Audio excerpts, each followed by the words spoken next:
Who am I and who are you? The ultimate questions for who we are as whole beings experiencing on this earth in this human journey. And to find the answers to these questions, we are going to be sitting down and exploring the minds for the wisdom and knowledge of the layers that make up our beings. From the mind, to the emotions, to the body, and to the astral with the light body. We will be exploring these different multi-dimensional aspects of who we are as the I Am presence in this world on earth, in the human experience.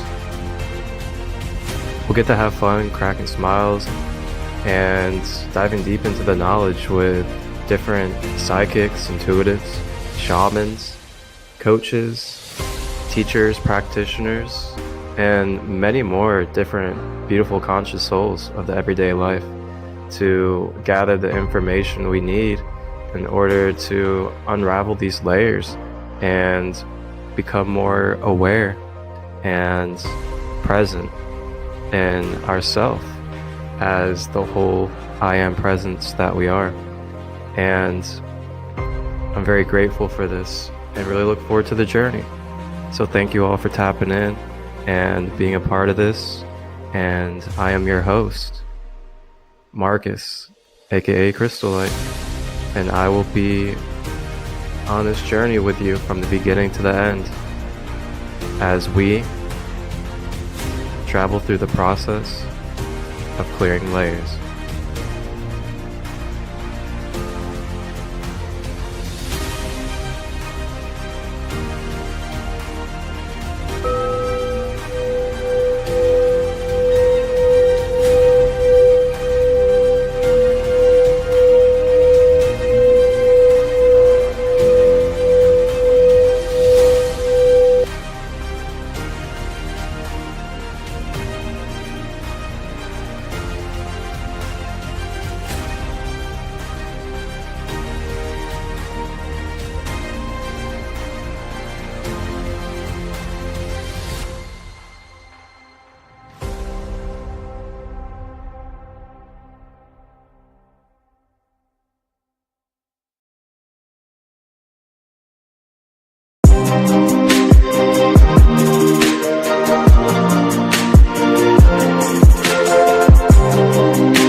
Hey, blessed day, everybody.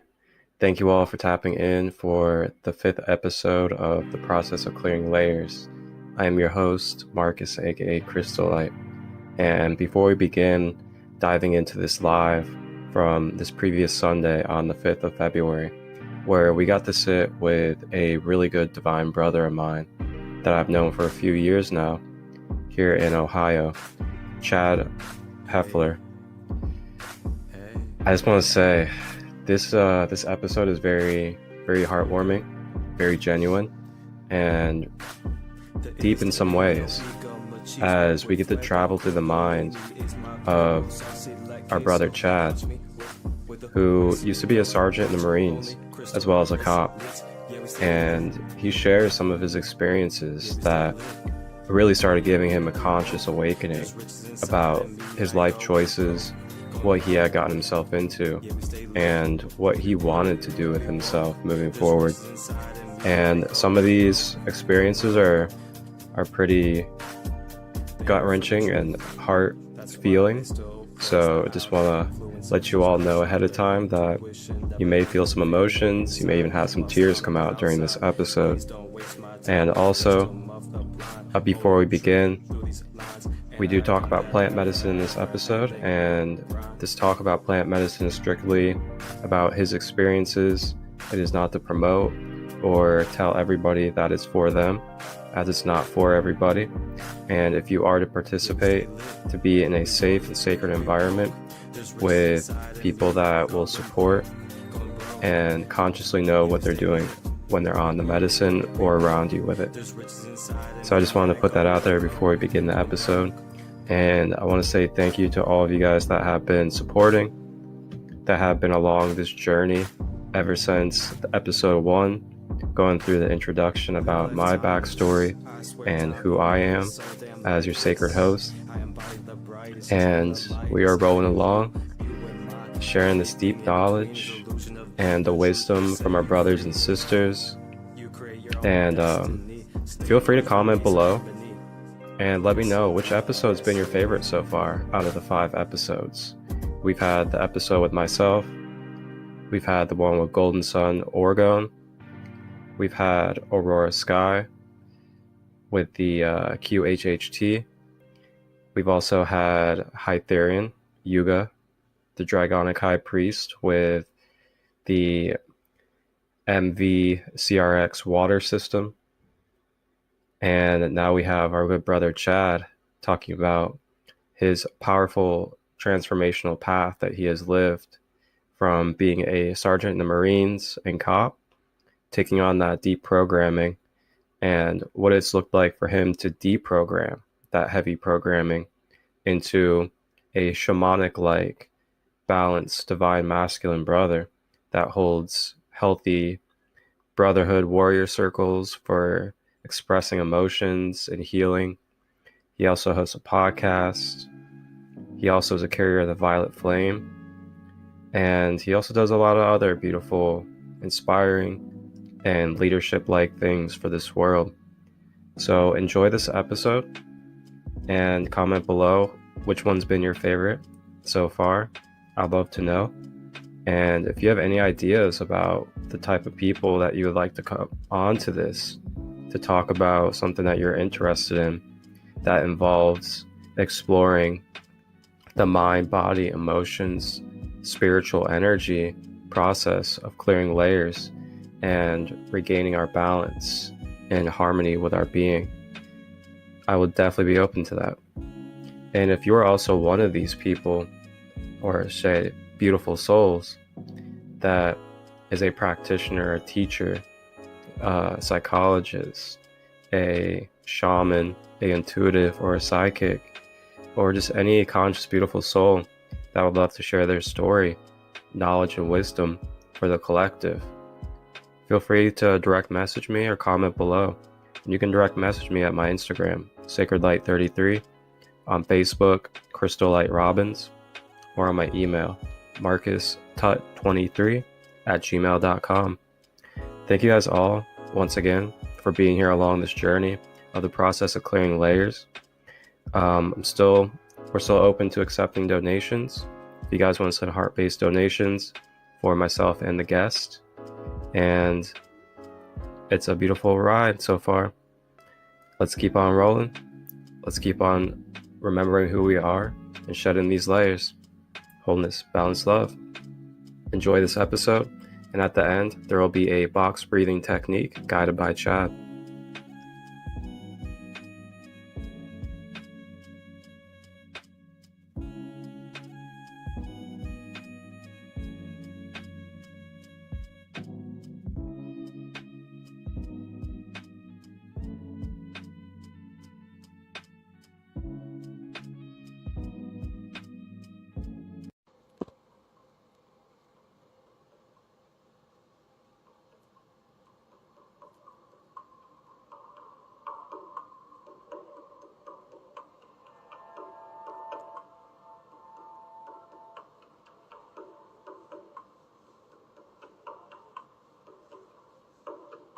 Grand Rising, grand day to all of you on this world, and welcome on this beautiful Sunday to another Process of Clearing Layers episode. We are now on episode 5, and I am your sacred host, Marcus, aka Christolight, and today we are going to be journeying. We are going to be journeying into a very good brother of mine, as well as a well-balanced divine masculine figure in this world. And this journey is going to be going within his timeline and his story of transformation. With this transformation comes deprogramming and reprogramming of the conscious mind. Our authentic soul guest today for the process of clearing layers, Chad Hoeffler, based out of Ohio. He is currently a juvenile correctional officer, and during his working hours, he leads juveniles through breath play and meditation sessions. Pretty powerful and very unique. Chad, he used to be a former sergeant in the Marines, as well as a cop as well. And over time, he gradually started embarking upon his spiritual awakening, his spiritual journey. And as he started moving along, he came across plant medicine. And he had a profound experience where he was able to contact his father on the other side.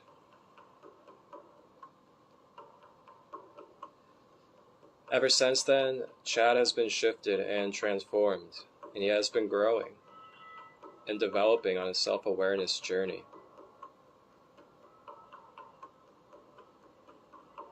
Chad is a carrier of the violet flame energy. He is deeply rooted to shamanic practices, as well as holding ceremony and being a part of ceremony.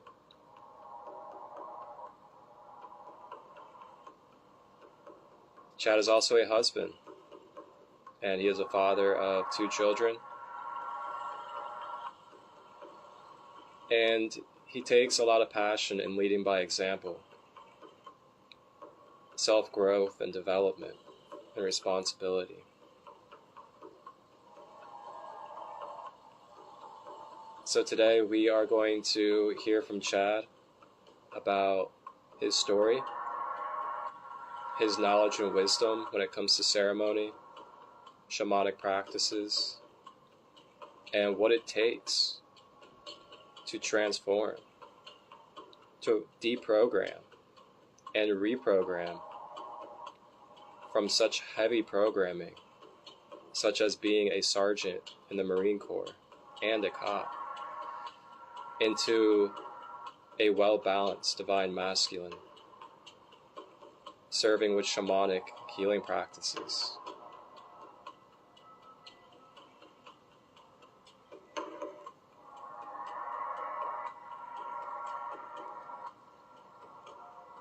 So here in a moment, we will be joined by our guest.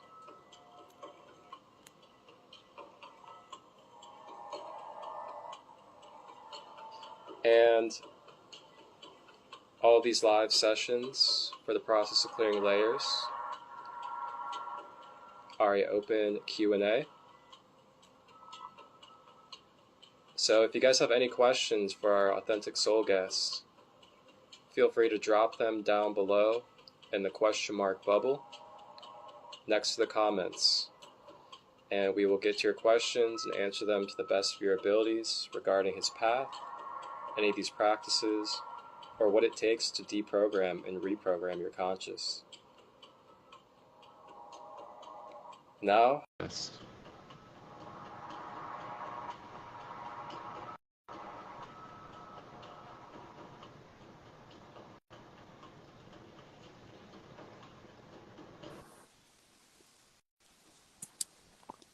Grand day. Welcome, brother. Thank you for having me, brother. It's good to see you. Good to see you. It is an absolute honor. You know, we've embarked upon this journey together for a few years now, and we've hit many different angles of experience. We have gone through different alleyways and avenues of expressing and sharing our wisdom and knowledge, not only between each other, but for others. And I'm really grateful to now be here in this moment on this process of clearing layers series online to hold the space for you to share your transformation and what type of power and what it takes to deprogram and reprogram from being in the Marines and being a cop into a well-balanced, healthy, divine masculine figure that is moving and working with shamanic and holistic healing practices. So thank you. It's a great honor. Oh, thank you so much for the space, brother. You know, it means so much to be able to share. You know, it's such a powerful thing to use our voice and to share our story. So not only for ourselves, but for others to connect with and know they're not alone, and maybe to empower and inspire some people. So thank you for this space. Absolutely. I couldn't have it any other way.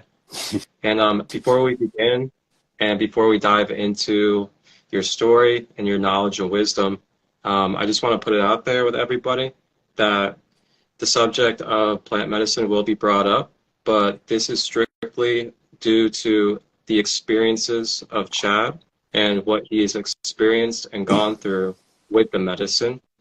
This is not a space for promoting the medicine. This is not a space to tell you that it's for everybody. This is strictly for experience and what has come from the experience for Chad. So I just wanted to put that out there, as it will be a subject that will be brought up. Beautiful disclaimer, brother. Very important disclaimer.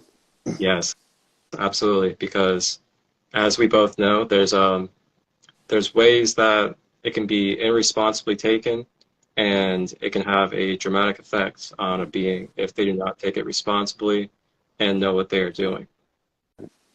Absolutely, as well as knowing the integration process. And you know, for me, that's been the biggest part, is the integration. So it's a very powerful tool, you know, not to be used recreational, like Marcus said. And man, you nailed it. Thank you.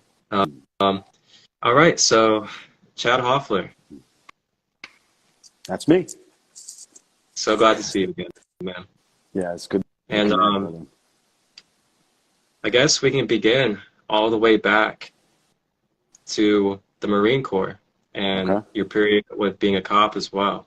Okay. And if you don't mind, what was it like for you mentally, energetically, and emotionally to be in the Marine Corps, and not only be in the Marines, but be a sergeant and a cop as well?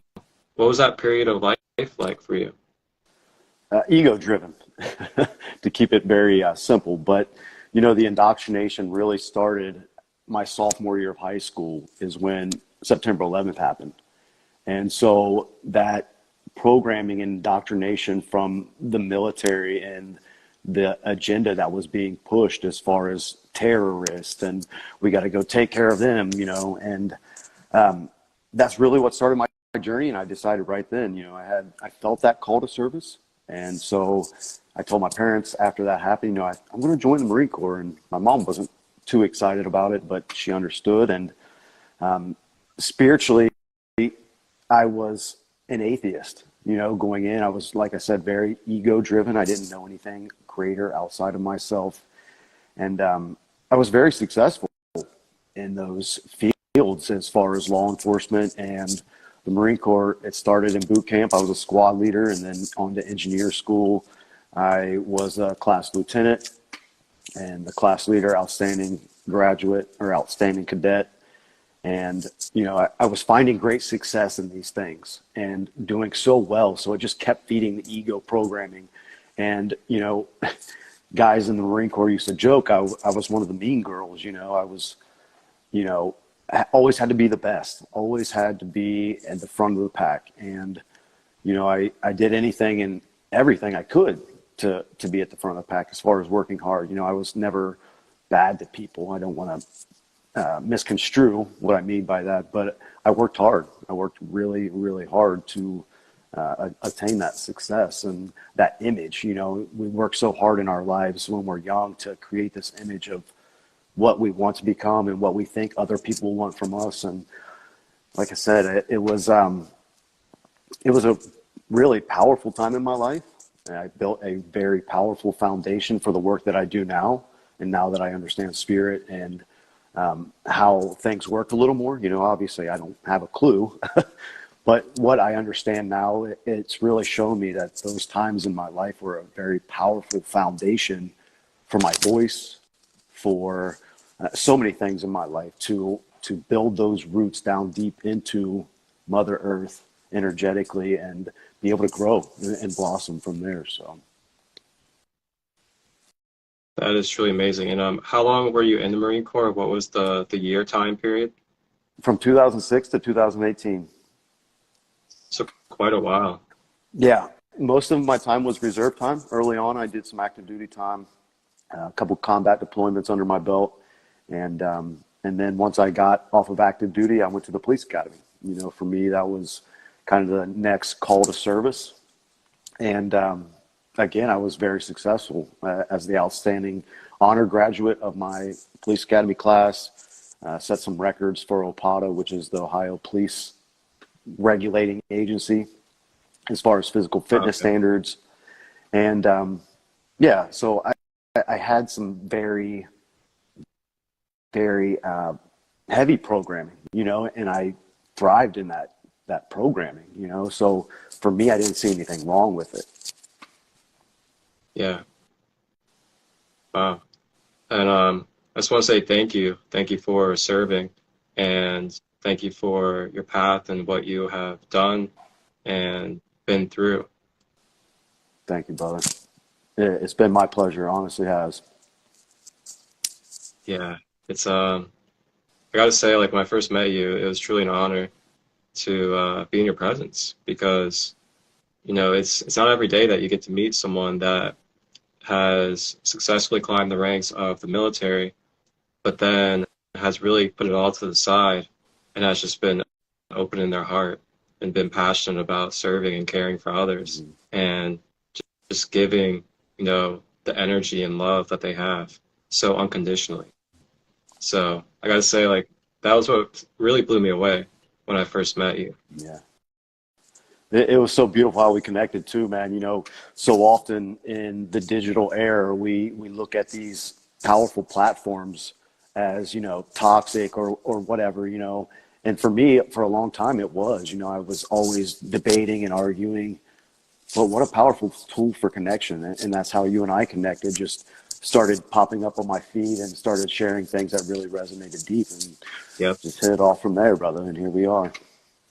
Yeah, I remember the first day I came over to your house. We were just sitting in the kitchen, sitting on the countertops, just talking, Yeah. talking consciousness and expanding upon just genuine connection. And yeah, it was really wonderful. So you were a sergeant in the Marines, and then you were a cop as well. And what was going on in your family life during that time, if I can ask? You know, once I got out of the military, I struggled with anger and alcoholism, and it ruined my first marriage. You know, I've been married before, and now I'm presently married to my beautiful wife, Brittany. And, you know, that time in my life was very chaotic on one front, as far as emotional stability. You know, I didn't know how to express my emotions as a ego-driven boy. Becoming a man, it was always rub some dirt on it.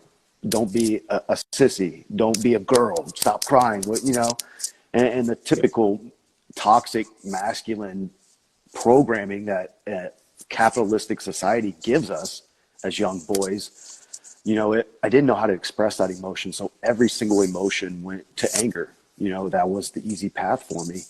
And so compile that with some traumatic experiences in my Middle East time, with alcohol, with a failing relationship that for some reason. I thought a marriage would fix all of that, you know, and just being young and naive to the truth of life, you know, and it was a powerful transformation also towards the end of that, because I started going to the VA for talk therapy. They started putting me on medication for night terrors and mood, and took them for about a month, and it really hit me one day. I've been into sports my whole life, and I played softball at the time, and I started taking these medications, and one night I was like, you know what? I don't think I'm going to go to softball.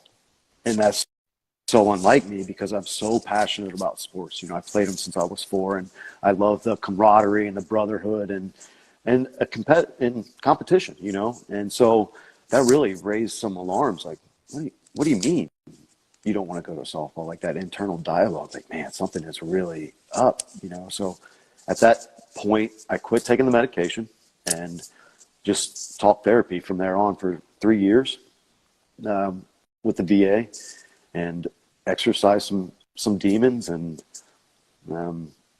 laid some foundational work to open up moving into my journey with plant medicines and different healing modalities later on down the road. So that period of time was a dark period, if you will, you know, going through the shadows and sitting with my shadows and understanding myself. That's where I started to lay the foundational work of understanding trauma, really, you know. So Yeah. Thank you. Thank you for sharing that, brother. So we actually have our first question today from the viewers, and it's coming from Energy Soul Child, and her question is, what positive message did you take away from being in the Marines or as a law enforcement? that's a great question. Thank you. I think the most positive, powerful message is the greater call to service.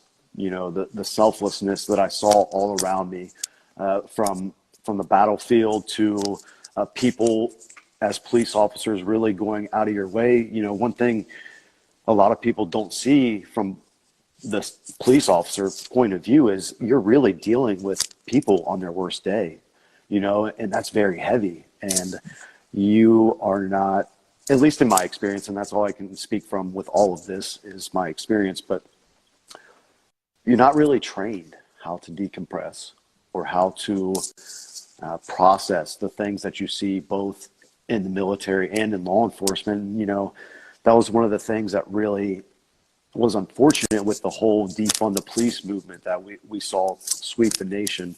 You know, reform, absolutely, but when we're defunding police, that means they're getting less training. You know, and that's dangerous. That's the opposite route that we should take. We need more training. We need psychological training. We need so much more, you know, for the greater good of all of us. And that can go through all of society. We all need more of understanding emotion and not rub some dirt on it, move on, you know. Agreed. Well said. Thank you for your perspective on that. Absolutely. I love that question. Thank you, Energy Soul Child. Energy Soul Child, yeah. She's a very good sister of ours. So my question for you is, and this is as open as you would like to be about this, because I know sometimes past experiences can be a little much for our system, but were there any traumatic experiences that had really left a mark on you from being in the military that took a long time for you to heal? The one that comes to me when you ask that question is, so I went to the Middle East later on as the war, about midway through the war. It was 2008, 2009 time frame. And when we got over there, you know, all the guys were like, oh, there's no action, there's nothing going on. And, you know, you kind of let your guard down, and especially not having any experience in a war zone, you don't know what's going to happen. So our second mission out, we did convoy security for semi trucks. We had gun trucks, and there were 6 gun trucks, and we would escort these semis from base to base all over the Middle East, or all over Iraq, excuse me. And the second mission, the truck in front of me got hit by an IED. And throughout training, they ingrained in us positive identification. So what that means is having to positively identify the trigger man and not just go on intuition. You know, you have to do it or you're going to face court martial. You're facing time in prison, you know, and they really ingrained that into us. And so what had happened, there was a vehicle up on the side of the road with three men with their flashers on, completely stopped. And I had seen it in the distance. They didn't make anything of it. And the ID went off. And these three men hop in their car, turn the flashers off, and they cut right through our convoy, which is a huge no-no. I was a vehicle commander at the time, and I decided to not have my gunner engage these guys with the 50 cal. And it was really difficult for me because I knew in my heart of hearts it was them. You know, my intuition was, hey, these are the guys. And I made that decision not to have them do that because the programming in my mind, positive identification, like I'm not trying to spend my life in prison, you know? So it kept me from doing that. Fast forward a couple of days, same vehicle, another IED attack that killed 2 soldiers. And man, that really set heavy with me for a long time because perhaps I could have prevented that, you know, and later on down the road, you know, it still gets me a little bit later on down the road in a ceremony. It came to me like, you know, I once I started learning about the military and the alternative agenda, that the true agenda, you know, what I view as the true agenda, I hated the programming that I had received. But one night in ceremony, it had come to me that the very programming that they had instilled in me saved my soul from having to sit with taking a life. It saved my gunner's soul from having to open up and shoot people, you know? That's a very heavy thing. And, you know, I had no control over the IED that happened the next day, you know, and it may not have been those gentlemen, you know? But that's something that I don't know if it was survivor guilt, but not making the decision to engage those men and then hearing about other men losing their life potentially from the same men, that really, really sat heavy with me. And it still gets me. So that's the one that really jumps out at me when you ask that question, brother. Thank you. Absolutely. Thank You you. for sharing that. And thank you for having the courage and the willpower to share that with us today. Thank you for the space, brother. Absolutely. It's all love. Indeed.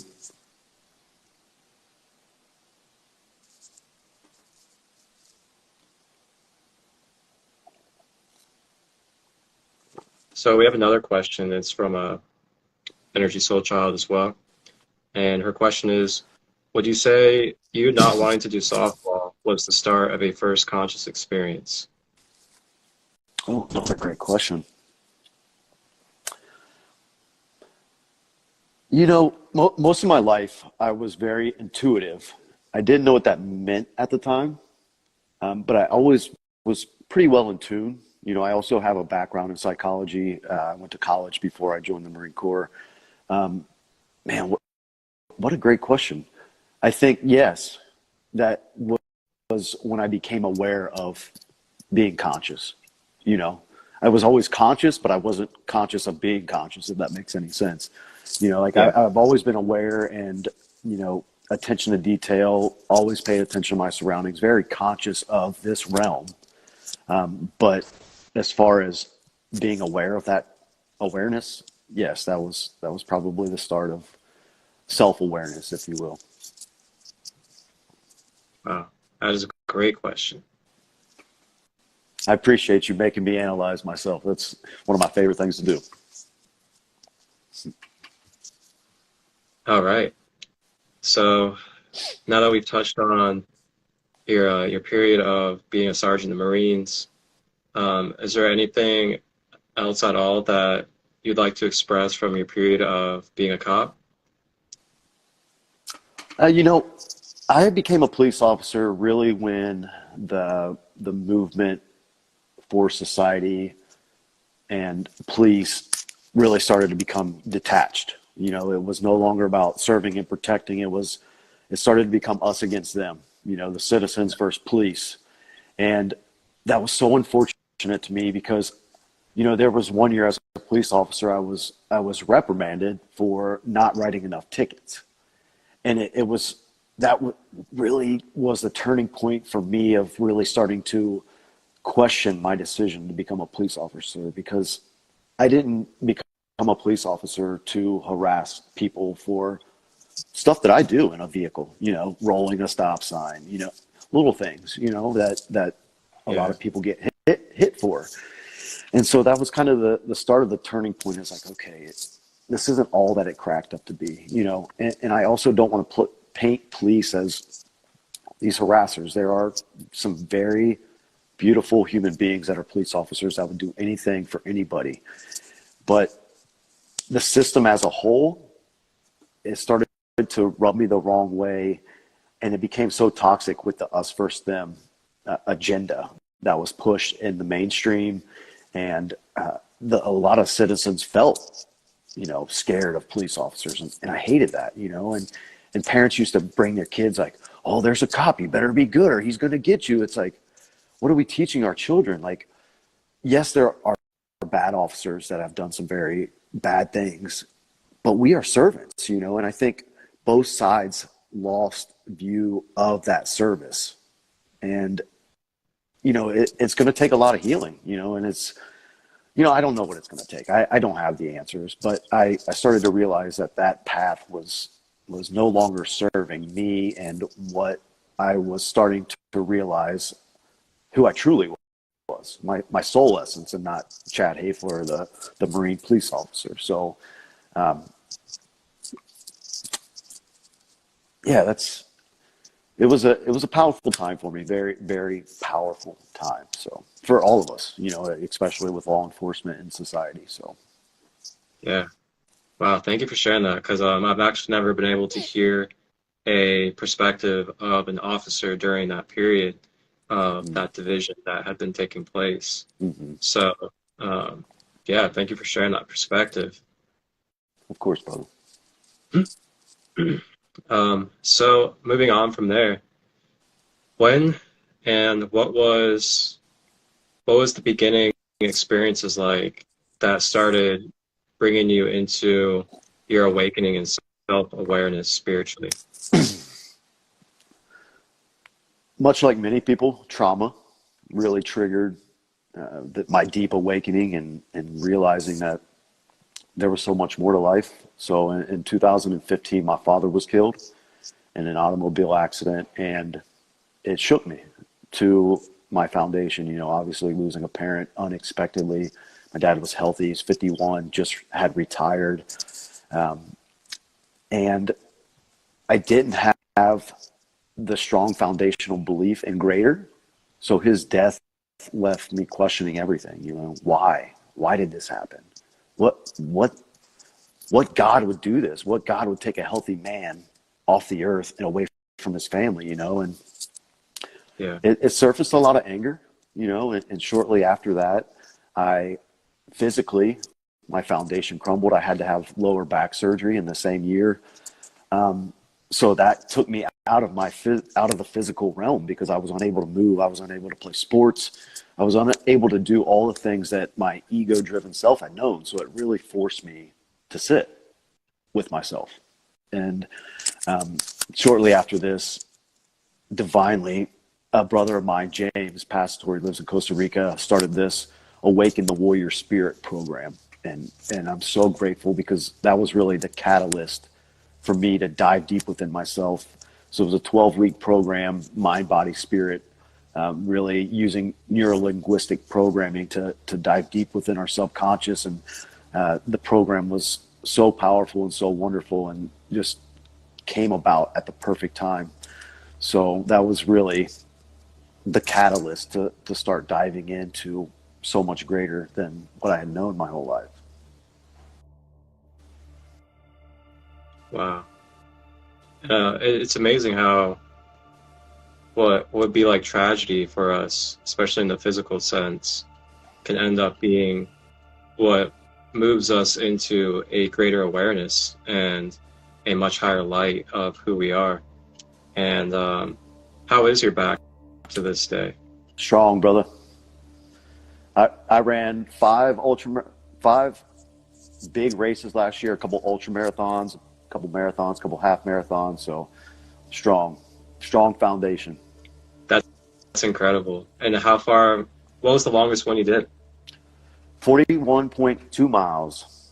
41.2 miles. Wow. What was your time on that? It took me just over 8 hours. That's incredible, man. Wow. Little Talk about crazy. inspired. That is amazing. And what was your preparation like? I know you started diving into taking ice baths and training regularly on the treadmill. What else were you doing training for that? Breath work. A lot of breath work. That's been kind of a tool that I've used throughout this, but I really leaned on Wim Hof breathing when I started to get back into the ice baths. And ice baths were such a powerful tool for recovery, to where I could go out and run 20 miles, come home, decompress, get in the ice bath, get rid of all the inflammation, and go out and do it again the next day. So ice baths, I know you guys have probably seen them all over there. It's like the latest craze on TikTok, at least in my algorithm, people doing ice baths all over the place. So it's a super powerful tool to get rid of inflammation, which causes all of our disease and aches and pains, and just another tool from my belt that I use. Incredible. So we left off at talking about this amazing conscious community that you came in contact with, and Envision Fest. And what was this experience like at Envision Fest? And I know from what you shared with me, there was actually also a kind of tipping and deciding point on whether you should go or not, due to the relationship that you had. You cut out for some of that question. I caught the part about what was the Envision experience like. Okay. And then you kind of cut out. So I just asked what the experience was like for you during Envision Fest. Okay. And then remember from our conversation back when we first met, there was also like an ultimatum of if you should go or not due to your relationship. So if you're open to it, I'd love to hear more about that experience at Envision Fest, and also what that ultimatum was like for everybody to really hear the kind of split decisions of timelines and doing what we have to do for the highest good. Yeah, of course, brother. So back to the Awakening the Warrior Spirit program. At the end of that, James invited the men that did the retreat to come down at his place in the jungle of Costa Rica and attend this transformational festival. So I went about it completely wrong with my wife. You know, I didn't know why I was being pulled so hard to this experience. I mean, I know now, but at the time I did not know. And I didn't think that my wife would be okay with me just going to the jungle of Costa Rica to this music festival. And she would have been, but I went about it the whole wrong way. It was only a few weeks out. I had already bought my ticket and arranged transportation and everything. And I waited till the last minute to tell her, like, hey, by the way, I'm going to Costa Rica in a few weeks to this festival with James. And as you know, it didn't sit well, you know, and rightfully so. She had every right to be angry and upset and hurt and confused. And I was just as confused at the time. You know, I didn't know why I had to go to this festival. I just had to go. I'd never been to a music festival. It wasn't something that tickled my fancy, if you will. And so she was like, I don't know if I'm going to be here when you get back. It was that powerful of a confrontation, because of the way I went about it. I know in my heart of hearts that in retrospect, she would have been fully supportive as she is now for me. And I created a lot of trauma for my wife. And it took a long time for us to work through that. It was hard to explain because I didn't have the words of what was drawing me down there. So I ended up going, because I knew I had to go. And once I got down there, I felt like a complete fish out of water. Here, this guy with a high and tight, clean shaved, I was out of place at this festival, and most of the people there were people that I would have judged in my past and had nothing to do with. As a police officer, you profile people. Police officers can tell you they don't profile people, but it's the psychology of being a police officer. You profile it and compartmentalize people based on their looks and their mannerisms and their actions, and so I was really uncomfortable. So the first night, the guys go back to their tents, and being a military guy, I'm like, I'm gonna case this place out. Like, I'm gonna get a full feel for my surroundings. So I'm like walking around, checking where everything's at, making sure I have a good visual layout of where I'm at. And so I'm sitting back kind of in the shadows, just observing, and it's probably 2-3 o'clock in the morning, and I'm like, what am I doing here? I can't just get in my car and go home.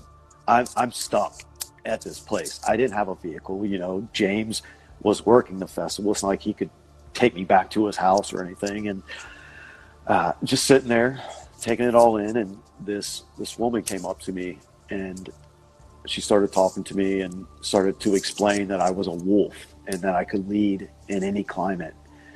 And in my mind, I'm like, what is this lady talking about? My ego, I'm like, okay, cool, And so she recognized how uncomfortable I was, and she was like, are you okay? Really checked on me and allowed me the space to share what I'm sharing with you now about how uncomfortable and how out of place I felt. And for somebody to acknowledge that was really the start, the spark that started to open me up at the festival. So she walks away, and then she comes back. She's like, I want to take you somewhere.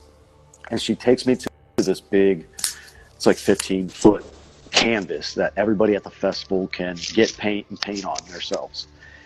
And she picked up a brush and handed it to me, and she's like, paint something. Paint what you feel. And here's my masculine, ego-driven mind, like, I'm not artistic. I'm not creative. I can draw stick figures. Like, all these beautiful, conscious masterpieces on this wall, I have nothing to contribute to this. And I'm like, no.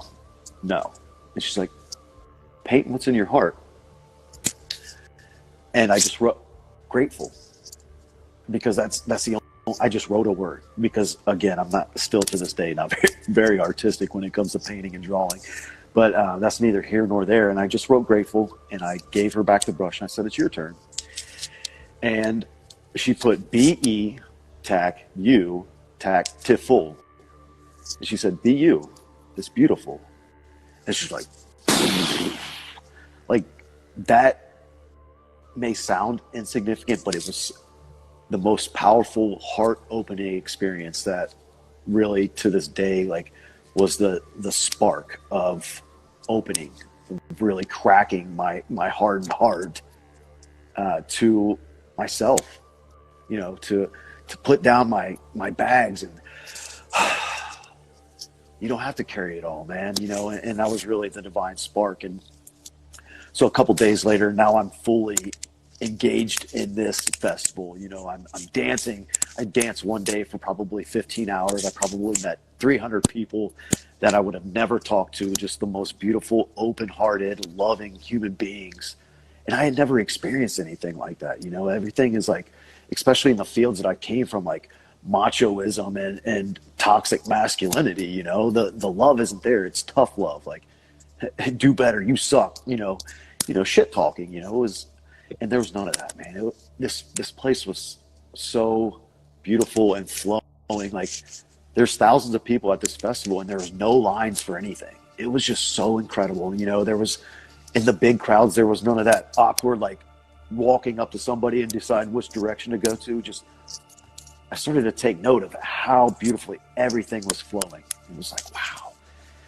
So at this festival, they have a sacred fire where they have a shaman, and it's in the back of the festival grounds, away from all of the music and the stages. And James is like, hey, I want to take you somewhere.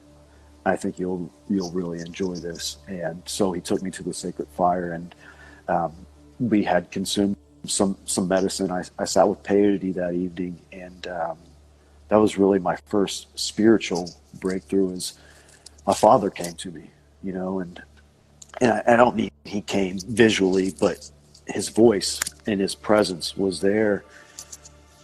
And he said, Chad, I led you down here to show you how beautiful life can be if you just open your heart and your mind to experience, to let go of the judgment, and kind of a backstory with that, him leading me down there. When he passed, he had a safe lockbox, and instead of like a will and all the important things you'd think you would find in a safe lockbox, it was a manila envelope full of concert and festival tickets. And I never knew that side of my dad, and everybody in the family was like, what the hell is this? Where's all the important shit, and nobody really wanted it. And so I decided to take it. Like, I'll take that, just as a piece of him. I'll take that. Well, that was part of him saying, I led you down here. Like, here I am getting these festival tickets from my dad's safe lockbox, and now I'm sitting in this ceremony. And he's like, this is why you took these. This is why you're here. And from then, it was just like totally broke all the programming that I ever had. And it was strong. That programming was very strong. As an atheist, as a ego-driven, toxic man, no longer. And I came home, and Eric, Eric, he's a dear friend of mine, and he said, dude, you are glowing. You are glowing. And I'm like, oh, dude, I feel so liberated and so... Then I didn't use the word awakened, but I mean, I really had awoken at that moment in that week that I spent in the jungle of Costa Rica. And, as the festival wound down, I was talking to people like, what a beautiful experience, how powerful. And one guy told me, he said, now take this light back to your home and plant seeds. Be the bridge. And it's like, oh. And that's what I've been doing ever since, So very, very powerful time. That is incredible. And yeah, I'll take a moment to really process and just feel the emotion and power behind that. And yeah, that almost got some tears out of me, man. Almost got some tears out of me. Especially to hear that, through the medicine, your father was able to communicate with you between dimensions, and then to allow you to connect the points of finding the tickets and then being at your first festival all of a sudden, and you got drawn to it and you had no clue why, and then you're there, and then that lady helping you break open your heart just by painting and sharing beautiful words, and then going and sitting by that ceremonial fire. And wow, that's so profound. I'll be honest, like I'm not sure what it just did to me, but it just really shed some layers and opened me up even more. So that is a very powerful experience, and thank you for being the carrier and the medium of that experience, brother. Thank you for allowing me the space to share, man. It feels good to share your story and to open up and kind of, for me, telling it to relive it, you know, and feel those emotions again. And just, I love you, brother. Love you too. Definitely love you too. And much love to everybody out there that's also here to support and show love for myself and our brother here. Thank you guys, big time. Wow. So, what year was this Envision Fest? 2016, I believe, was my first Envision Fest. So I've been down. I went back. Needless to say, I went back. So Yeah. my first one was 2016. Okay. And then, so what was your life like after that when you got back to the States? Confusing. Confusing. It got really confusing, and anybody that's really gone through a awakening can relate, I'm sure. You know, it was exhilarating and exciting, but at the same time, I didn't understand where to take it at that time. And, you know, I'm coming home to my family and they're like, who is this guy? You know, and my frequency within myself had shifted so much that it caused most of my relationships to rattle, you know, when a shift that profound for me happened. It shook up the dynamic of all my relationships and how I was able to connect with people. And, you know, it was also a very exciting time. You know, I wanted to share with the world, you know, look what I found, look at this experience, you know, isn't this amazing? Isn't this profound? You know? Yeah. And, you know, so it was a very confusing, exciting, liberating, purpose-filled, I mean, very powerful time. Okay. Wow. And I believe shortly after that, did you become a juvenile correctional officer?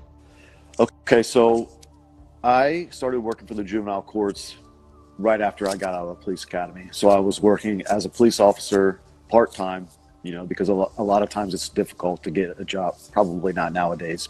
But then at the time it was difficult to get on a police agency without having part-time or volunteer time, kind of like firefighters.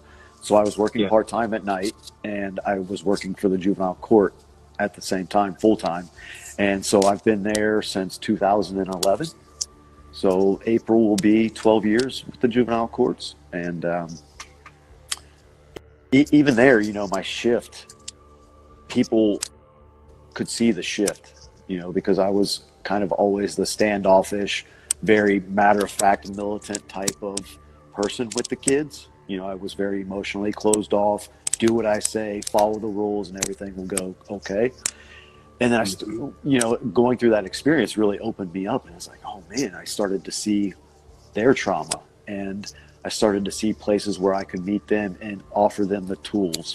And that further on down the road has led into me teaching meditation and breath work, not only to the juveniles, but to court personnel as well. So it's been really beautiful over the past few years to see these sacred practices being incorporated into government system, you know, and you know, I think that's really beautiful and powerful to see the integration and that bridge being gapped, you know.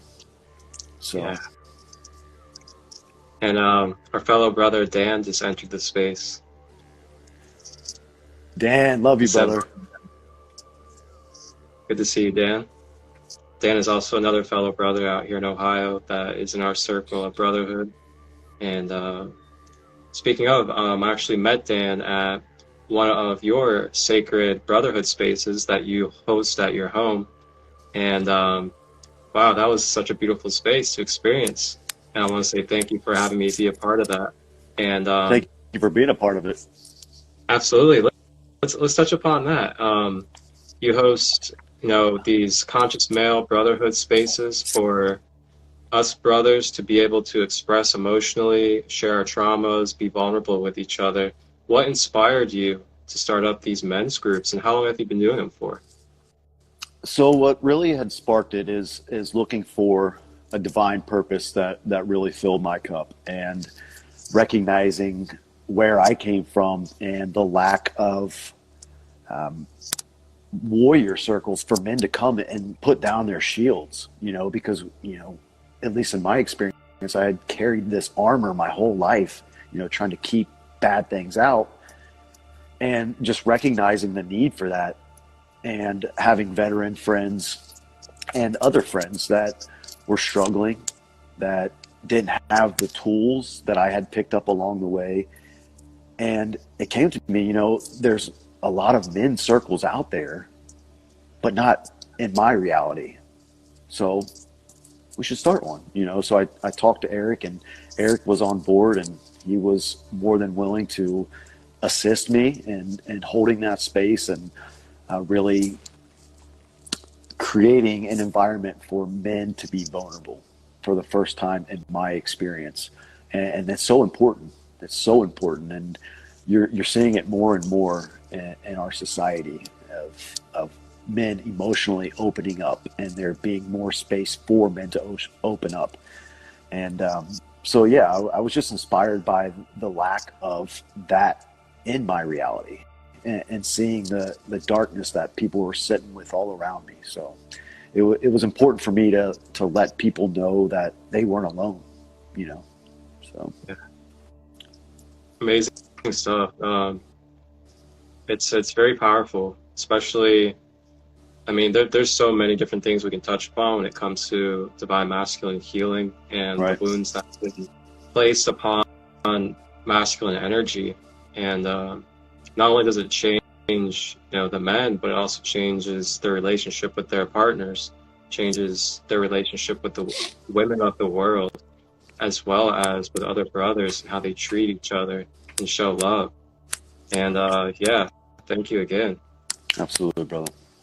And so at the juvenile, you teach breath play and meditation.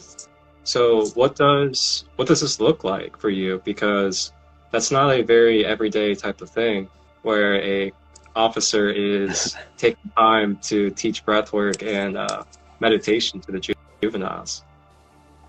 Yeah, it was met with a lot of resistance at first, as you could imagine. But my lieutenant is a very open, conscious being, and he approached me one day. He said, "How would you feel about teaching breath work and meditation? I know you're into that stuff, aren't you?" And I'm like, is he messing with me? Like, really? He's like, "Yeah, man, I think this place could really use it." And so the first few classes I did, it was, I could hear all the gossip and the talk of, what is this bullshit we got to do, and but I was able to merge the two worlds and show physically. So what I had done is I created this step test. So we would do steps for 3 minutes and get their heart rate up, and then they would implement the breathing technique that I showed them, which I use box breathing, because a lot of people deal with anxiety, and I feel in my experience that box breathing has been a powerful tool to help curb that anxiety for people. So once they applied this breath work after doing the step test, for them to be able to redo the step test with the knowledge afterwards, take some breaths, and then re-monitor their heart rate, these people's heart rates were dropping by 40 beats a minute using this breath work. So I was able to tap into the analytical mind that, the government runs from, and really show people, okay, here's hard data.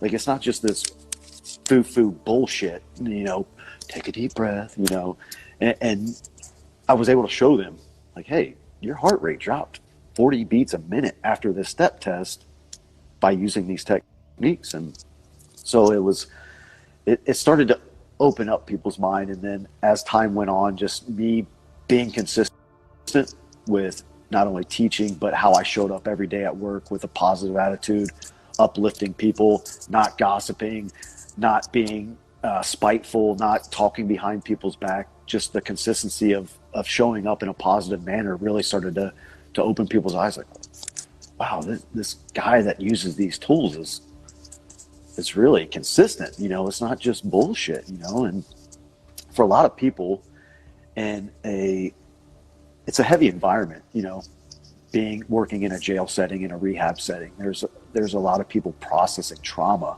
And again, the officers that work in these jails are not getting the training, you know, well, weren't, at least in my place.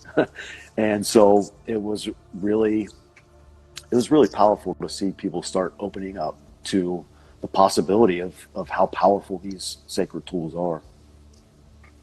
Yeah, that's really beautiful because, you know, I feel like it's opening up these environments to what we ideally would like them to be for, like true rehabilitation, Right. true self-discipline and self-awareness, rather than just being like, oh, you did something wrong, I'm gonna throw you in here, now you're a piece of shit, and you deserve to be treated wrong. You don't deserve anything good for yourself.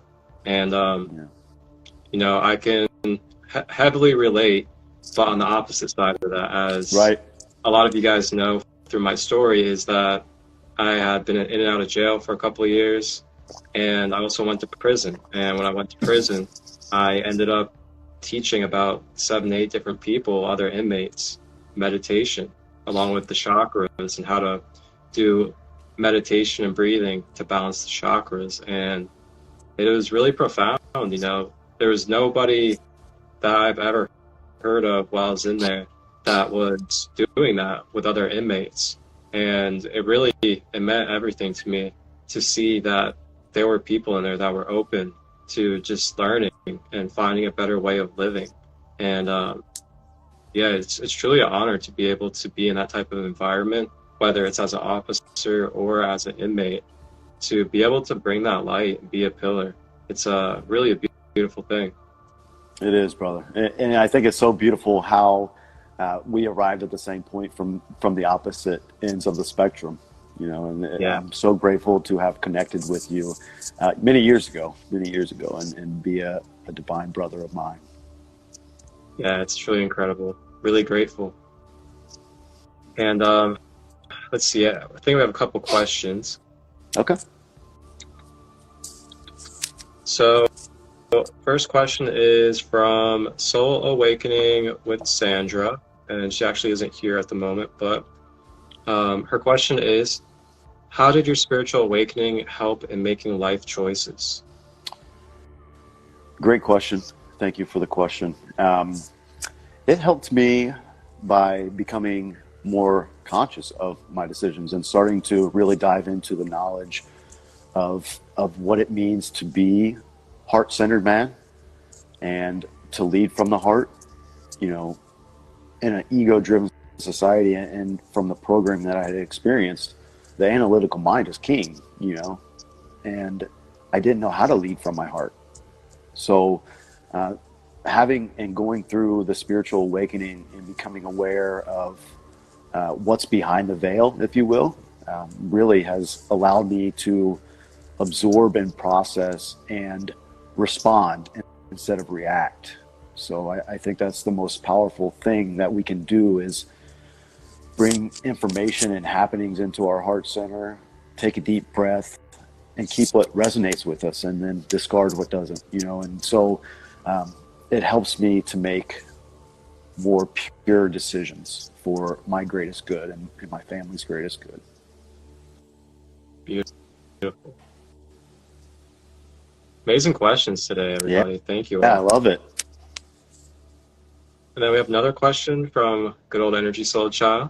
And that question is, how did you feel after having your first session of breathwork and meditation with the juveniles? Oh man, very judgmental of myself, honestly. Good it answer. Left me, yeah, man. It was tough because I could hear all the chirping behind the scenes of what are we doing? And, you know, as the instructor of that, that's tough. You know, I want people to respond in a positive manner. So I really started to absorb those judgments and judge myself. You know, honestly, when I first started doing it, it was like, dude, what are you doing? this is not the place. This ain't it. This ain't it. Yeah. And so I felt really judged from within. You know, I really beat myself up. Like, you don't have to do this. You can tell them you don't want to do it. You know, I went through this whole inner dialogue of, what are you really doing? What is your purpose here? And over time, as I taught more and more classes, it's like, it's the truth. This is truth. You are being a beacon of light and offering tools, you know. So at first it was very judgmental. Yeah. I have to say, and for me, it was the same when I was doing it in prison, because we would go like all the way out to the grass to the softball field. And we'd just be like the only people just sitting down Indian style out in the grass Right. at the softball field. And you got prisoners just running around with their shirts off, like doing the pull-ups and like, you know, being toxic masculine and stuff like that. Right. And then, you know, you have like 2 to 3 of these like more feminine male figures just sitting out in the grass doing meditation. But I really had to break through the self-judgment. It wasn't even judgment from others. It was self-judgment. Right. And just really like embrace the impact that what I was doing was going to really change and shift people's lives. And after a while, I just kept consistent with it and kept doing it. And yeah, just started coming across more people and started shifting them and changing their life. And yeah, thank you, brother, for doing that and being able to move through those beginning stages of criticism and self-doubt and other things like that. Thank you, brother. Absolutely. So let's see. You are a carrier of this flame, and it's called the violet flame. Now, what was your experience that connected you and made you aware of this divine light called the violet flame? So somebody that I connected with digitally had reached out to me, and he said, "Hey man, we got to get on a call." And I'm like, okay. I never talked to him in person or over the phone, and so we did a call. And he's like, "Man, I just had this dream that was so powerful. I don't know what it means, but you were in it." I'm like, okay. Never met you, but that, you know, my judgment's like, that's kind of weird. But he told me about his dream, and he said that I was sitting by the fire and it became violet, and then a violet light started burning in my chest, and then it just kept expanding, and I became the violet flame. Like, my physical vessel was no longer there, but where I was sitting was this violet flame. So I'm like, okay, I don't know what that means. So I started sitting with it in meditation, and I started doing research on what the violet flame was, and other people's wisdom and experience with the violet flame, and it just resonated immediately. I'm like, oh yeah. You know, you get, for me, when you come across these bits of information, it shakes your system, and it almost makes you nauseous. You know, for me, it made me super nauseous when it started to resonate. Like, oh wow, it's a lot of information. It's, you know, that's a lot of powerful energy. You know, and I didn't understand it, but sitting with it and understanding it and starting to play with it in meditation, and using it in some energy healing work, and offering my trauma and negative energy, negative emotion to this violet flame to transmute it. And it's been a beautiful journey. And actually, it's funny you mentioned that, because you and I, the first time that we sat in meditation together by the river, what was that, our second time hanging out? Yeah, I think it was our second time ever.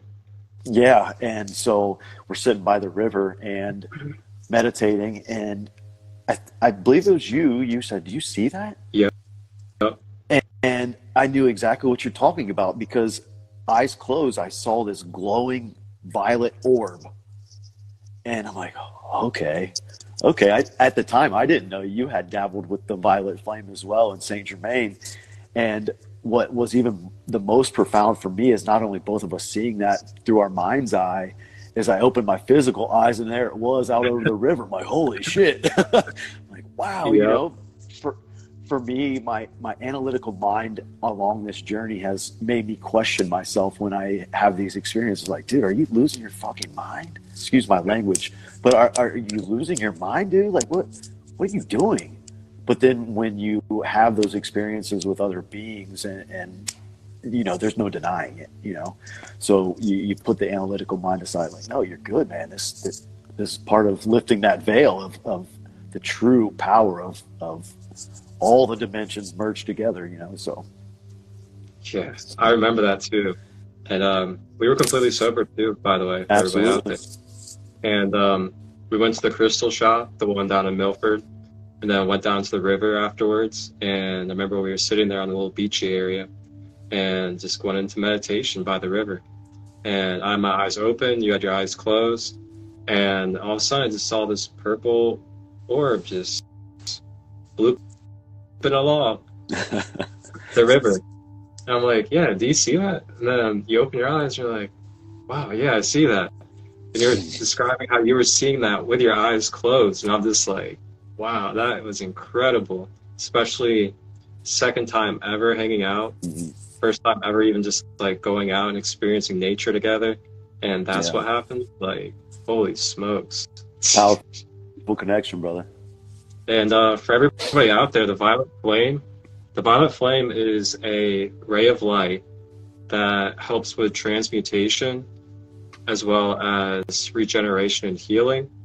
And this is something that you can call upon mentally to help cleanse any darkness, any blocks, any negative energy in your space or in your mind and emotions, and release it so it can be transmuted into light and strength. And if you are someone that likes to connect with beings, guides, or angels, you can call upon the Ascended Master Saint Germain, and he will helpfully come into your space and help you out and be present with you if you ever need any assistance with transmuting, healing any pain, or releasing. Yeah, it's very beautiful when we start stepping into these different flames and rays of lights that are here to assist us. You know, can I share another cool experience you and I had together in regards to the violet flame? Yes. Do you remember the Zoom meditation that we did? Maybe last year, it might have been 2 years ago. But we started sharing about the violet flame, and then there was a woman that pulled cards for us, and the first card was Saint Germain and the violet flame. It was like, oh, Yeah. you know, it just those confirmations. It's not needed anymore, but it's just still like, okay. Yeah. It's like candy for the soul, you know. It just like really gets that giddiness going. I love that. I do too, man. I do too. So another thing that you've been providing and also putting passion into is what we call Lights at the Round Table. And that is your own authentic podcast with good brother Eric Dixon. And I can't remember exactly, but how long have you been doing this podcast for? Okay, so we hit the 2-year mark at the end of last year, the last October, and then Eric had a baby. So we're on a temporary hiatus, if you will, while he adjusts to having a new being in his life. But we have 100 episodes out there on all major platforms. If you're interested, there's some really good content. But yeah, we did it for 2 years. We only missed 3 weeks for different vacations and stuff, and we were consistent, you know, and sharing our voice, sharing our story, and also bringing tools and knowledge of all kinds of modalities and the things that we had experienced, and some really good content. So if you're feeling called, go check it out. And that's on all platforms? It is. Including Spotify, Apple, and all those? Correct. Awesome. So I just go ahead and pinned it down at the bottom there. Thank you. The Lights at the Round Table podcast. It's on all platforms. If you guys want to check out our brother and our good friend Eric and what kind of content they have to deliver through their podcasts. I have to say it's a lot of really, really genuine and conscious expanding content. It's very relatable for all of us. It's not anything too expansive beyond average consciousness. And I've actually had the honor to be on 2 of the episodes. Yeah. And Have. we talked about some powerful topics, man. We talked about the illusion and control that they use through race. And also, I got to share my story on there. So if you guys want to hear another time period of me sharing my story and some other perspectives from that time period, that is something else that you can see on that podcast. Yeah, we covered a lot of things, man. We covered chakras. We covered master numbers. We covered a lot of really good stuff and created some really good content with you. And grateful to have you on, brother. Yeah, it's a great honor, man. And is there any other practices that you've been utilizing or gotten certified in? No certifications. That's that's a tricky one that I struggle with. Most of my life, you hear you got to have a degree, you got to have a certification, and I struggle with it in a sense that I am capable of doing all those things. Why do I need to pay somebody else to teach me what I already know? And so that's a bit of an ego struggle that I have. It's like, I don't need to get certified to practice energy work. Like, I don't need you to tell me my divine gifts and me give you money for it, So that's a struggle of mine with certifications. But as far as the tools and things that I use in my everyday life, physical exercise is very important to me. From the foundation that was laid in the military and through law enforcement, taking care of my temple is very powerful. So staying in the gym several days a week, running, sweating, hydrating, good food, helps me perform optimally, helps me dive deeper in meditation, helps me transcend some of the life lessons and generational trauma that I have encountered in my life and break those chains of lineage past. And it's been such an honor and a privilege for Spirit to trust me to be that guy, to break those generational curses and really allow my lineage to transcend those dark times in my family's past. So yeah, incredible, man. Yeah, I think a lot of times what I've experienced is people are really good at one pillar of their life and not necessarily merging all pillars of their life as far as spiritual, mental, physical. You see people that are extremely physical fit, like I was in the military, with no sense of spirit. Or you see people that are extremely spiritual and deep into meditation that don't necessarily have an ego, which is not a bad thing, but ego is our human experience. It's an essential part of this reality. Like, yes, you can transcend the ego and dissolve the ego, but in my understanding and what I've experienced is a lot of times that leaves you out of balance as a human, because you do have to have a voice in this reality. You do have to have a voice to share your egoic experience, because that's your human experience. So just really being mindful of maintaining balance within all the pillars of my life has been a powerful tool to help me transmute and transcend some of those life lessons as well. Well said, brother. I absolutely agree. And, that's what this space is all about with the process of clearing layers, is finding ways to find that harmony and to shed the layers that are blocking us from being aligned when it comes to the mind, body, emotions, and spiritual energy. And it's really key that we are balanced in all these aspects of ourselves, because we are multidimensional beings and we have all these different, what we call bodies of ourself within our aura, which are the mental body, the emotional body, physical, astral, and beyond. And if one is out of balance, it's actually going to bring out of balance the other one. And they're all intertwined and connected in each moment. So the more that we can stay in harmony on each level, the more we are able to be in wholeness, balance, and harmony with our entire being, which brings the most optimal health and most optimal experience for us. Beautifully said, brother. Thank you. So before we wrap up, what are some main keys that you would like to leave for everybody on what it takes to not only deprogram yourself, but also reprogram yourself? So to deprogram, the thing that jumps out at me is being honest with yourself. It is the hardest thing in the world to do, is to be honest with yourself, because we want to tell ourselves, oh, you're good, you don't have to do that, we'll do that tomorrow, and that's your internal dialogue that nobody else experiences. So to deprogram, you've got to be able to look at yourself from an outsider's view, if you will, kind of detach yourself and self-analyze, and you've got to be honest, and it's painful. It's painful to look at your shadows.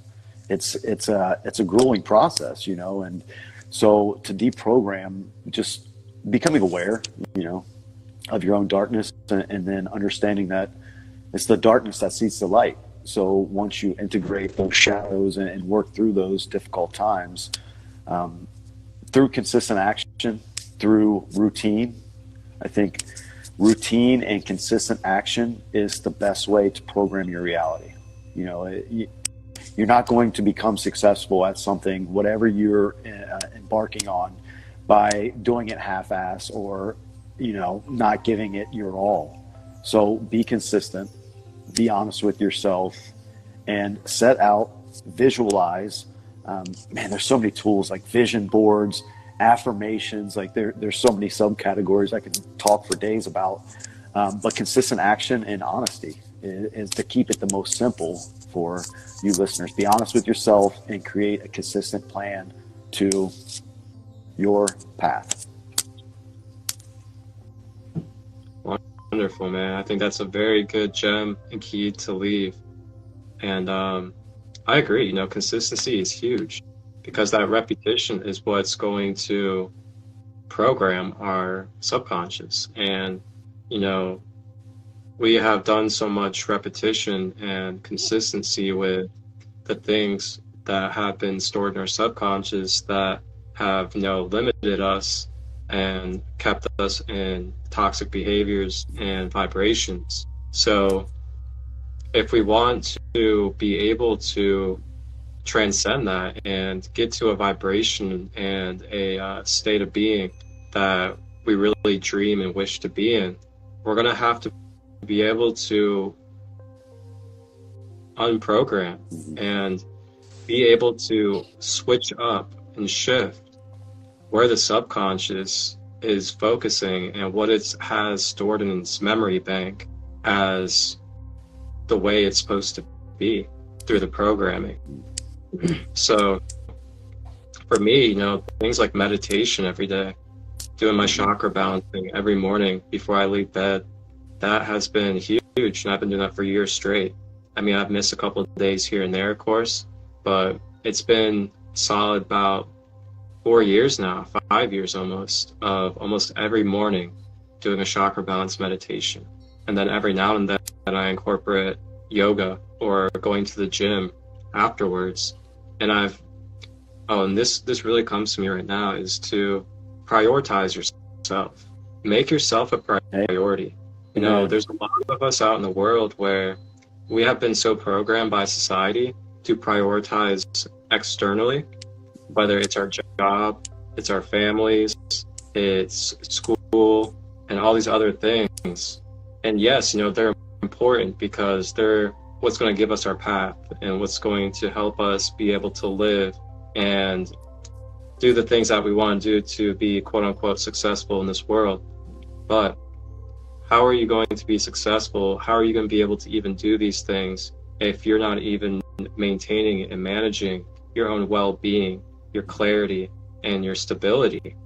And if we can just kind of, block off a small section of our mornings or our nighttime or a good time in the evening after big events to reset and recalibrate ourselves, it makes the ultimate difference. And this is something I actually help teach and guide my clients in my intuitive life guidance sessions, is looking at how we can break old daily patterns and habits and routines and integrate within the everyday life schedule, whether you're a mother or a father or a student or a teacher, a really dedicated worker. We really look at where in your schedule it is realistic and in your reality to be able to create a small block of time to recalibrate and refresh that energy, so then you can have a more balanced approach to your day. Absolutely. And, I think it all starts with the inner dialogue, and just to touch on time, how often do you hear, I don't have time for that. I don't have time for that. It's like, you're never going to find the time. You have to make the time. Time is man-made measurement, right? So you have to make the time. You're not going to find it. It'll forever be elusive, if you don't make you a priority, like you said, man. That is beautifully stated. Yep. And it's really just about shifting and rearranging. Just really like looking at the full spectrum of your day and just seeing where you can shift a couple of things. And you'll find that, sometimes we're spending a half hour doing something that we don't even need to do. And then you can use that half hour right there. And absolutely. Yeah, these are things that you can ask me questions about, or I'm sure even our brother Chad, I'm sure you'd like to give a little wisdom as well. Always willing to share. So, is there anything else that you would like to share for the collective? And also, my final question too, before we head off, is what is the future that you envision through your hope? Oh man, that's a loaded one. So, what is the future that you envision through these practices, through the transformation that you've been through for your own self, and what you would like to bring to the world and build? And what can we all do to help support you on that? Oh man, that's a really beautiful question, brother. So the hope that I envision is exactly what you said, is self-love. If everybody could drop into their heart space and just love themselves unconditionally, you're going to screw up. You're going to make bad decisions. Bad things are going to happen. Death is inescapable. So there's going to be dark times in your life where you're processing negative emotion. And when we can love ourselves unconditionally through that, the whole world just opens up, much like the heart opening experience that I had to be you. It's beautiful.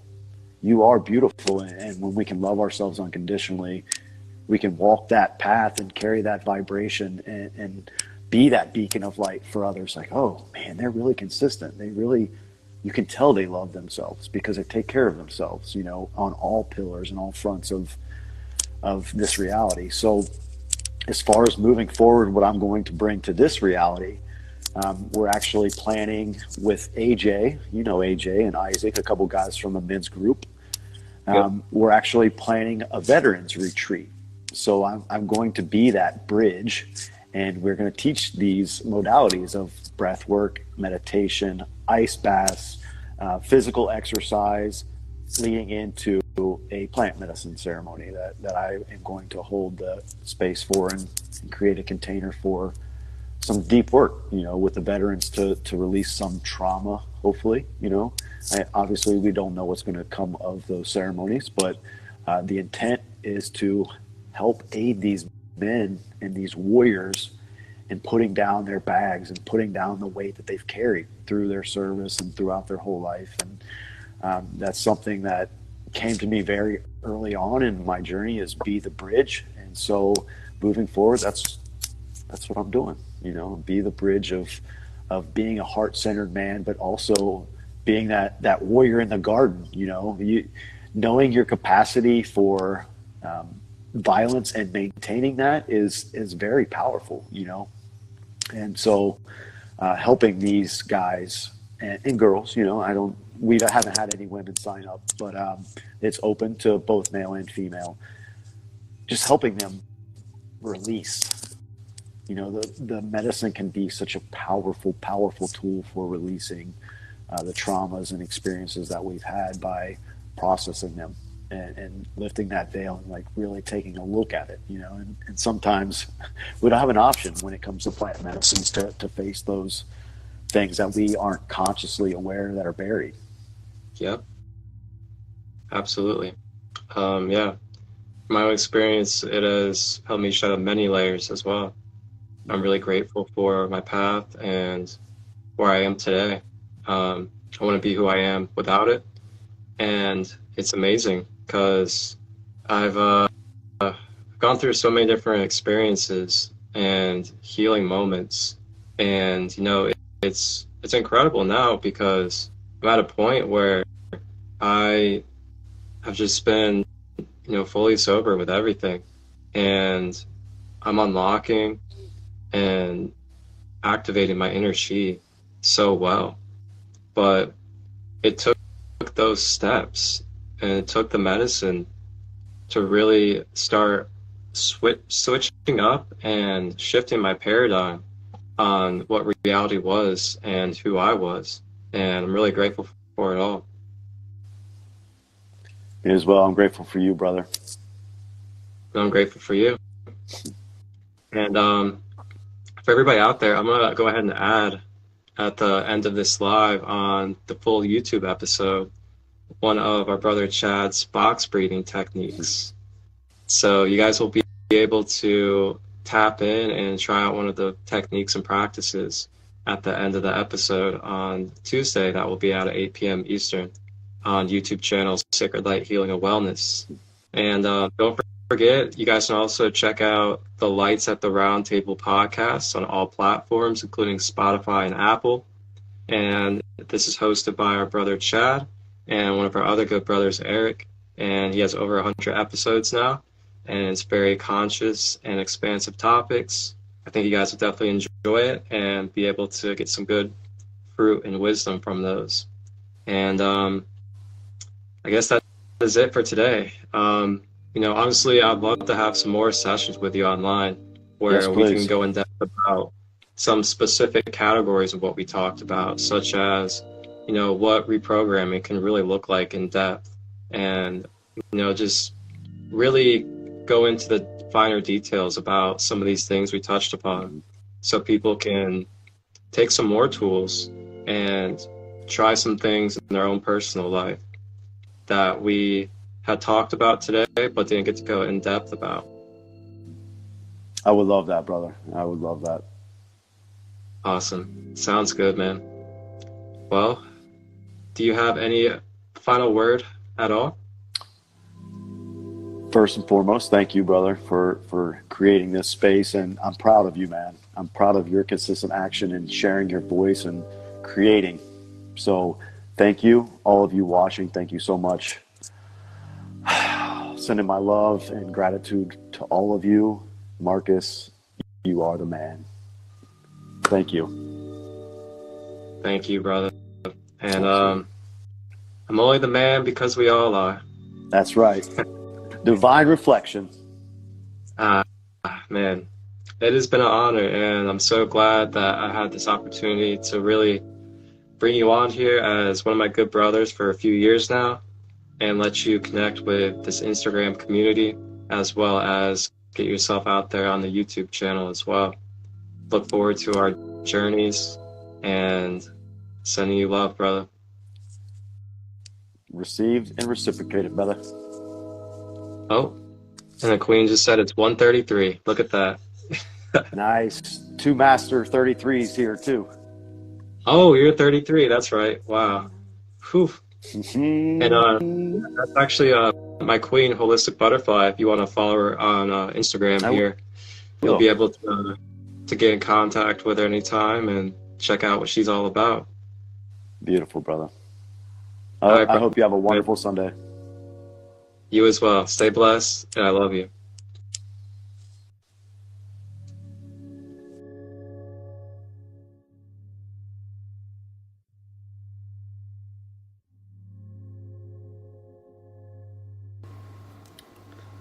Hey, what's up, beautiful souls? Happy Thursday.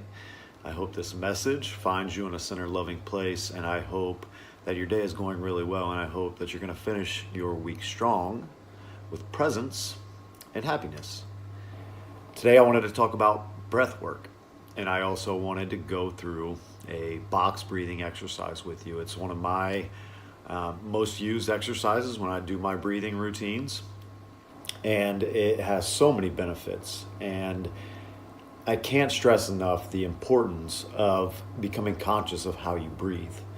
You know, it's a fundamental of life, and so often we are unconscious of how we are breathing. And a lot of times when we have anxiety or we're stressed out, we're breathing shallow, quick in the top of our chest. And what this does is it creates a operating system that is running from a fight or flight system. So you have basically two nervous systems, and they're the sympathetic nervous system and the parasympathetic nervous system. Well, what most people operate from is the sympathetic nervous system.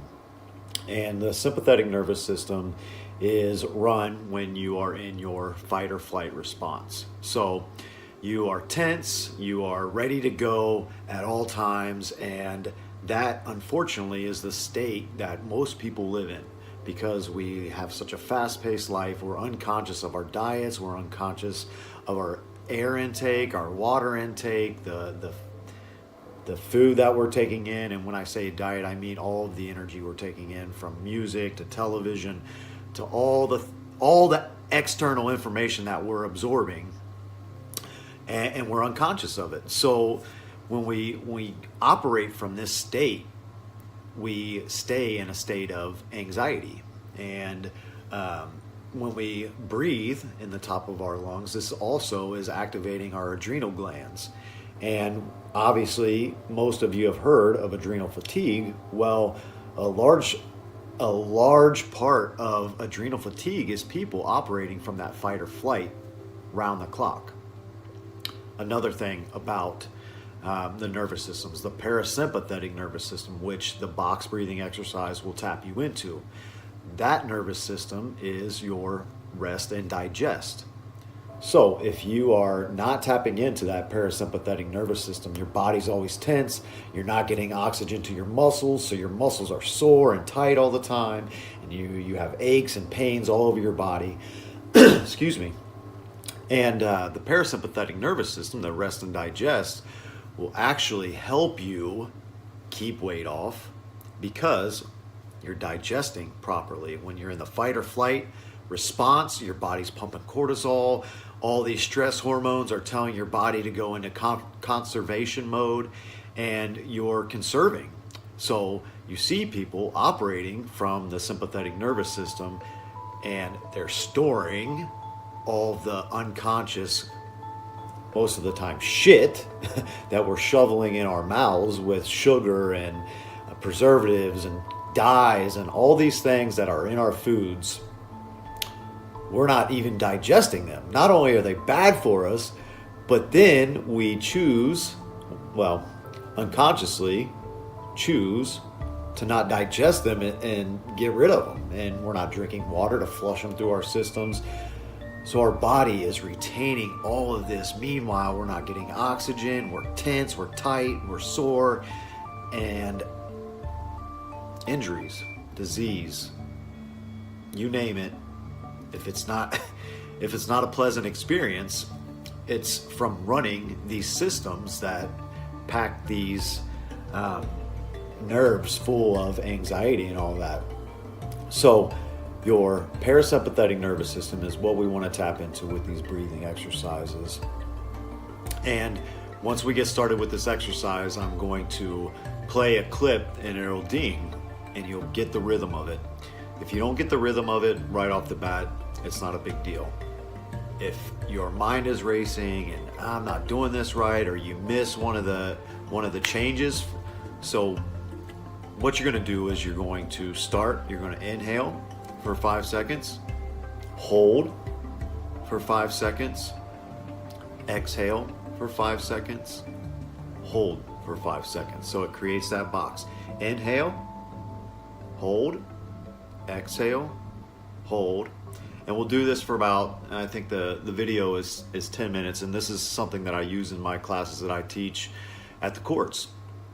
And I get such a beautiful response and activity that I do with people to show them, because the analytical mind wants to see numbers, and especially in a system like the courts, you know, the ego or the analytical mind is wanting to see numbers to see change, you know, because we're so disconnected from feeling that we have to see it. We have to use our human senses instead of feeling that divine stillness that the breath can bring you. So, if you have any questions afterwards, please feel free to message me. Reach out. I'm here to serve. I charge nothing for any of the tools that I have. I will work with you. I will give you everything I have, and I don't need anything from you. I am just here to serve, love, and light. And all light is information. So tap into the light. We'll get this video started. Again, inhale for 5, hold for 5, exhale for 5, hold for 5.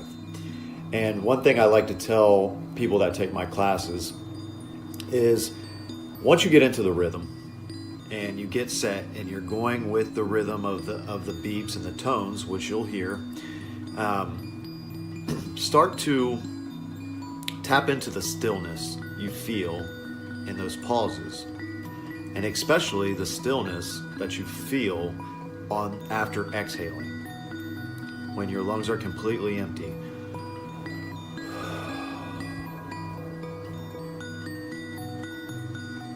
That stillness is your true self. Because so often when operating from that sympathetic nervous system, and we're stressed and we're fight or flight, adrenaline pumping nonstop every day, we tend to think of ourselves as these chaotic, frantic, anxiety-filled beings, when really we're not. We're so much more than that. We're multi-dimensional, divine beings of light. And we have just forgotten through our unconscious living and through our egoic ways. So this can bring you back to it. So pay attention to that stillness at the base of your exhale. That's you.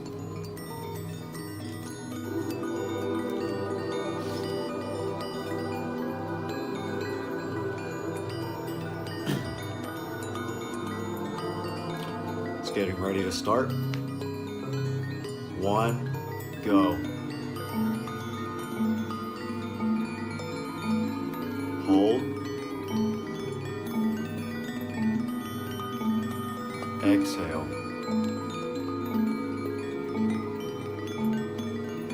Hold. Inhale. Hold.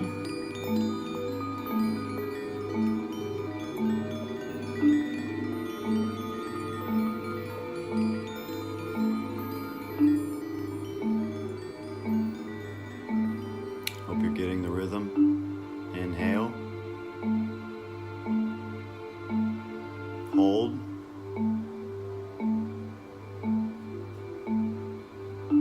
Exhale. You're doing great.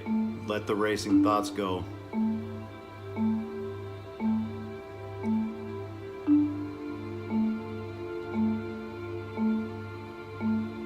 Hold. Exhale. 2, 3, 4, 5. Hold. Feel the stillness.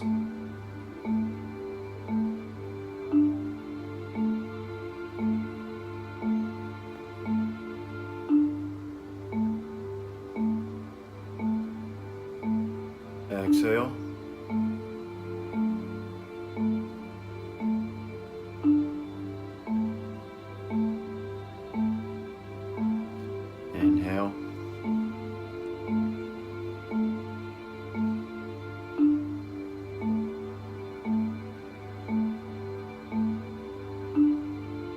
Exhale. Let it all out. Hold, feel the stillness.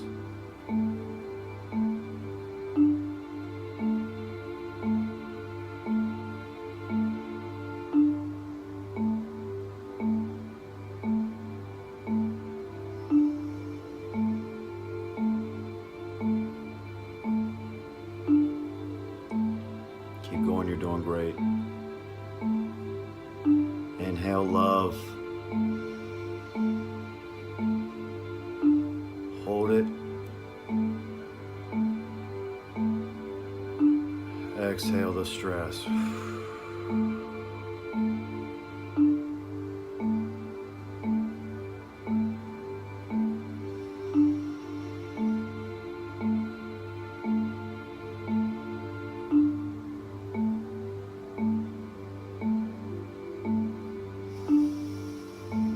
Exhale the worry.